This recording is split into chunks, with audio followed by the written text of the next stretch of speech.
Brilliance Audio presents Creative Mythology, The Masks of God, Volume 4, by Joseph Campbell.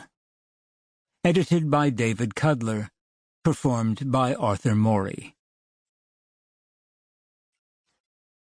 In the earlier volumes of this survey of the historical transformations of those imagined forms that I am calling the masks of God, through which men everywhere have sought to relate themselves to the wonder of existence, the myths and rites of the primitive, Oriental, and early Occidental worlds could be discussed in terms of grandiose unitary stages. For in the history of our still youthful species, a profound respect for inherited forms has generally suppressed innovation. Millenniums have rolled by with only minor variations played on themes derived from God knows when.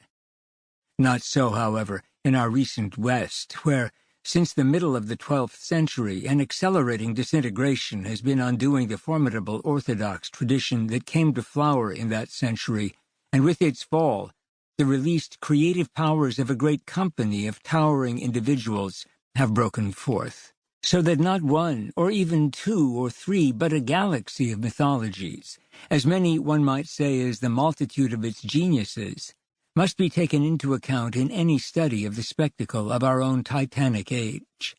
Even in the formerly dominant but now distinctly subordinate sphere of theology, there has arisen, since the victories of Luther, Melanchthon, and the Augsburg Confession of 1530, a manifold beyond reckoning of variant readings of the Christian revelation, while in the fields of literature, secular philosophy, and the arts, a totally new type of non-theological revelation, of great scope, great depth, and infinite variety, has become the actual spiritual guide and structuring force of the civilization. In the context of a traditional mythology, the symbols are presented in socially maintained rites, through which the individual is required to experience, or will pretend to have experienced, certain insights, sentiments, and commitments. In what I am calling creative mythology, on the other hand, this order is reversed. The individual has had an experience of his own, of order, horror, beauty, or even mere exhilaration, which he seeks to communicate through signs.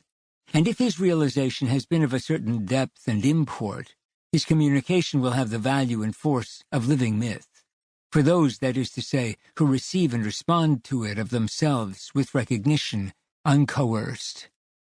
Mythological symbols touch and exhilarate centers of life beyond the reach of vocabularies of reason and coercion. The light world modes of experience and thought were late, very late, developments in the biological prehistory of our species. Even in the life course of the individual, the opening of the eyes to light occurs only after all the main miracles have been accomplished of the building of a living body, of already functioning organs, each with its inherent aim, none of these aims either educed from or as yet even known to reason. While in the larger course and context of the evolution of life itself from the silence of primordial seas, of which the taste still runs in our blood, the opening of the eyes occurred only after the first principle of all organic being, "Now I'll eat you, now you eat me,"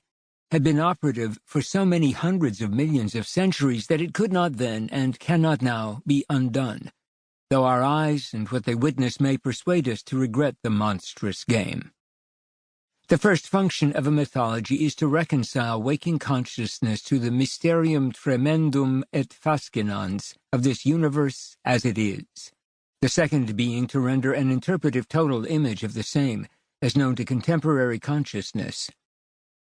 Shakespeare's definition of the function of his art, to hold as 'twere the mirror up to nature, is thus equally a definition of mythology. It is the revelation to waking consciousness of the powers of its own sustaining source.